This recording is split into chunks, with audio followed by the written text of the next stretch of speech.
Punya daya tahan tubuh rendah bikin aku jadi gampang sakit, terutama pas lagi musim pancaroba kayak gini. Cuaca panas, terus tiba-tiba hujan badai. Penyakit yang paling sering aku alami adalah batuk kering disertai radang tenggorokan sampai kalau nelen juga rasanya sakit. Ini bikin aku jadi punya kesempatan untuk nyobain berbagai jenis obat batuk. Bukan sesuatu yang patut dibanggain, tapi sisi positifnya aku jadi tahu macam-macam obat batuk. Mulai dari yang bentuknya permen kayak gini, yang sediaan sirup kayak gini, atau yang standar bentuk tablet dan kapsul. Harganya juga macam-macam, mulai dari 10 ribuan. Penasaran? Yuk kita review bareng-bareng. 1, 2, 3. Oh teman-teman, it's me Mei Lily, anak kimia penderita gangguan jiwa yang suka cosplay. Welcome to Magically Channel. Di channel ini, aku gak cuma bahas hal-hal berbau Jepangan seperti anime dan cosplay, tapi juga info terkait kesehatan mental seperti pengalaman aku ke psikiater dan aplikasi yang aku gunakan untuk konsul ke psikolog. Segitu aja openingnya, kita balik lagi ke video kali ini.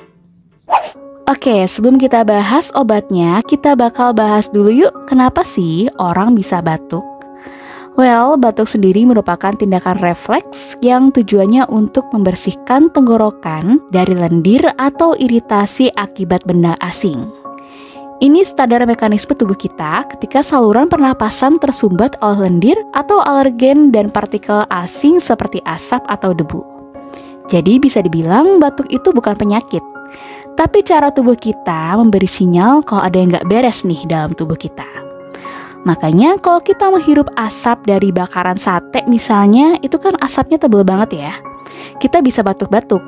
Tapi biasanya sebentar aja sih, setelah kita berhenti terpapar asap, nggak lama batuknya akan berhenti. Sakit tenggorokan dan batuk juga bisa dialami orang yang menderita GERD. Reflux asam lambung yang naik kembali menuju kerongkongan dapat mengiritasi dinding kerongkongan. Iritasi inilah yang bisa menyebabkan sakit tenggorokan dan batuk. Selain itu, penderita asma juga bisa mengalami batuk-batuk karena saluran pernapasannya lebih sensitif dibanding orang yang nggak punya asma.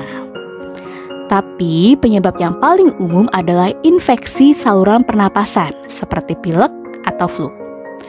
Sakit yang disebabkan infeksi virus sembuhnya bisa lebih lama dan terkadang memerlukan antibiotik.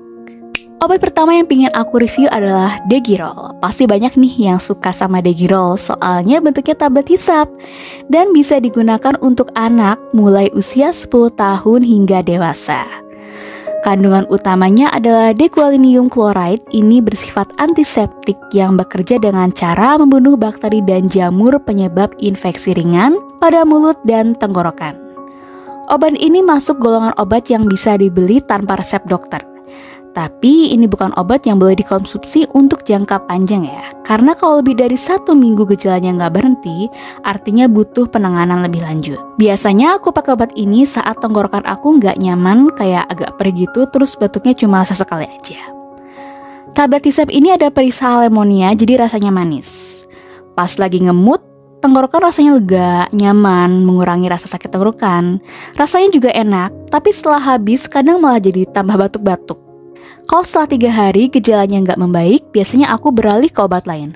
Masih obat hisap, ini namanya F-gatrosis. Dia mengandung kombinasi 2 antibiotik, yaitu Fludarabin dan Gramicidin yang menghentikan pertumbuhan dan perkembangan bakteri penyebab radang tenggorokan seperti Staphylococcus dan Streptococcus. Tolong di-note ya, F-gatrosis ini merupakan obat golongan antibiotik. Jadi pastikan untuk menghabiskan seluruh dosis yang diberikan dokter, meskipun kamu ngerasa udah membaik. Kalau kita bandingin sama si Degirol, F-gatrosis ini rasanya lebih mild ya. Tapi nggak ninggalin sisa rasa di tenggorokan. Cuma sama sih, tiap habis makan, baik F-gatrosis atau Degirol malah jadi batuk-batuk. Menurut dokter, hal ini bisa terjadi karena si F-gatrosis dan Degirol mengandung gula yang bisa menyebabkan batuk. Kalau orang biasanya nggak suka minum obat karena rasa pahit, aku tuh justru nggak suka kalau obat rasanya manis. Jadi biasanya aku request ke dokternya buat kasih obat tablet aja lah. Nah, salah satu obat radang tenggorokan yang diresepin ini namanya methylprednisolone, salah satu jenis obat berjenis kortikosteroid yang efeknya mengurangi gejala pembengkakan, rasa nyeri, dan reaksi alergi. Obat ini termasuk golongan obat keras, jadi harus pakai resep dokter. Ukuran obatnya super mini, tapi cukup manjur. Ini bisa dibilang cukup manjur banget sih buat aku. Dan waktu pertama kali minum, aku tuh bener-bener gak expect bakal sepahit ini rasanya. Dan kalau gak langsung dibanjur pakai air minum, si rasa pahitnya itu bakal nempel di tenggorokan lama. Kalau aku sih gak masalah ya, tapi mungkin ada yang gak bisa minum obat pahit, pasti bakal challenging banget.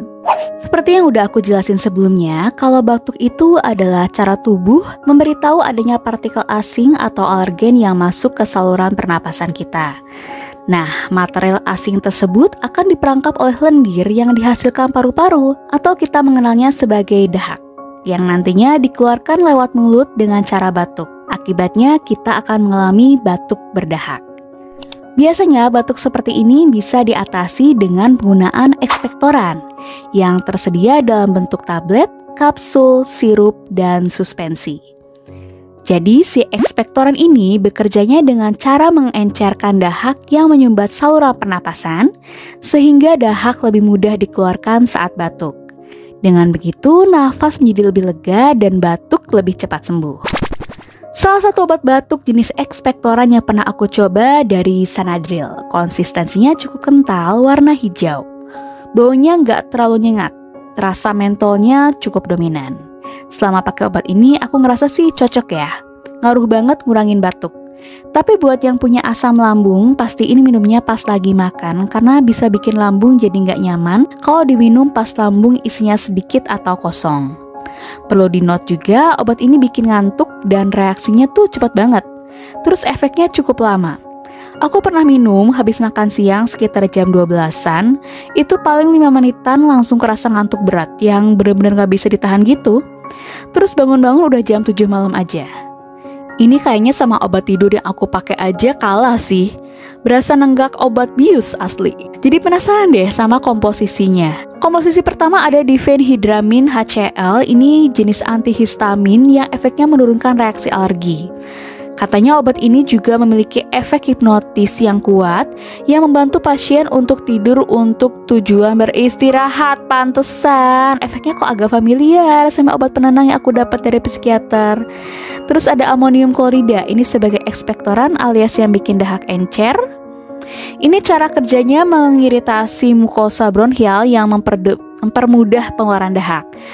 Tapi obat ini ternyata nggak cuma mengiritasi mukosa bronchial, tapi juga mengiritasi lambung. Makanya ini tuh buat yang punya masalah lambung harus hati-hati sih. Terus ada kalium sulfogiokolat, ini mengobati batuk akibat flu. Jadi jangan digunakan untuk mengobati batuk kronis yang disebabkan karena merokok, asma, emfisema, gagal jantung, dan sebagainya ya. Natrium sitrat ini fungsinya untuk menetralkan kondisi asam yang berlebihan pada darah dan urin. Terus ada mentol, ini yang bikin tenggorokan rasanya adem dan spriwing. Kalau kalian cari yang nggak bikin ngantuk, aku pernah sih cobain satu, mereknya Siladex, mucolytic and expectorant. Selain nggak bikin ngantuk, obat ini juga katanya bebas alkohol. Oke, kita cek dulu ya bahan aktifnya apa aja. Bahan aktifnya cuma 2, ada bromhexin sebagai mucolytic dan guaifenesin sebagai ekspektoran. Bedanya apa? Ekspektoran ini bekerja dengan meningkatkan sekresi bronchial atau jumlah dahak simpelnya, supaya kondisi di tenggorokan lebih lembab dan dahak lebih encer, sehingga aliran lendir dapat berjalan normal dan mudah untuk dikeluarkan. Kalau yang mucolytic, cara kerjanya dengan menghancurkan molekul lendir, jadi yang tadinya kental banget berubah jadi lebih cair, terus bisa dikeluarkan dengan mudah saat batuk. Terus katanya sih obat ini bisa digunakan untuk radang pada bronkus akut maupun kronis, seperti emfisema, bronkitis, dan bronkitis asmatik. Tapi kalau saran aku sih buat yang punya penyakit kronis, mending konsultasiin dulu aja kali ya sama dokter. Balik lagi ke Siladex, obatnya warna hitam, cairan warna hitam, aromanya tipis banget, hampir nggak tercium apa-apa. Sekilas kayak espresso gitu, tapi ternyata rasanya kayak Listerine encer campur Pepsodent. Menurut aku rasanya aneh banget, sumpah. Mungkin karena aku nggak suka sama rasa mentol atau mint kali ya, jadi ngerasanya aneh banget. Udah gitu di aku entah kenapa kurang manjur, jadi kemungkinan nggak akan aku repurchase. Masih ingat dengan case paracetamol yang diduga menjadi penyebab gagal ginjal pada anak? Nah, gara-gara kasus itu, obat sediaan sirup tuh jadi langka banget, termasuk si Sanadril ini. Akhirnya aku cobain merek lain, masih sama-sama drill, tapi kalau ini mereknya Icadrill. Rasa apel katanya. Komposisinya kurang lebih sama. Bedanya di Icadrill ini nggak mengandung kalium sulfogiocolat yang untuk mengobati batuk akibat flu. Kalau dari segi tampilan mirip banget juga, sama-sama dalam botol kaca, sama-sama hijau warna sirupnya. Tapi kalau Icadrill ini agak lebih encer konsistensinya. Mentolnya lebih mild dan rasa apelnya menurut aku kerasa banget artifisial sih.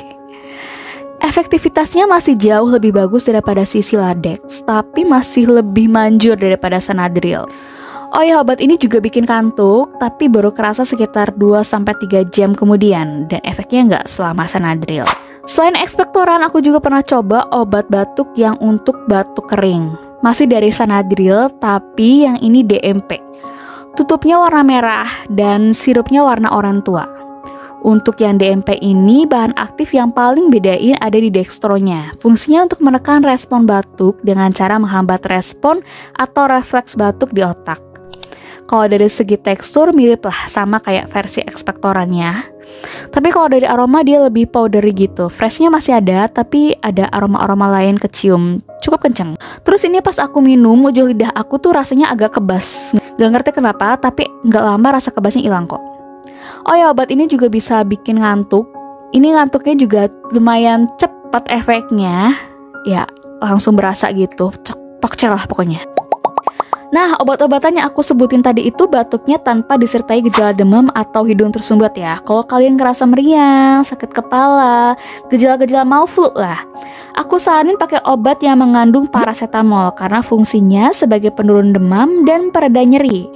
Munculnya demam atau rasa nyeri dan peradangan ini bisa jadi karena zat prostaglandin yang dilepaskan oleh tubuh pada saat ada jaringan yang rusak atau terinfeksi.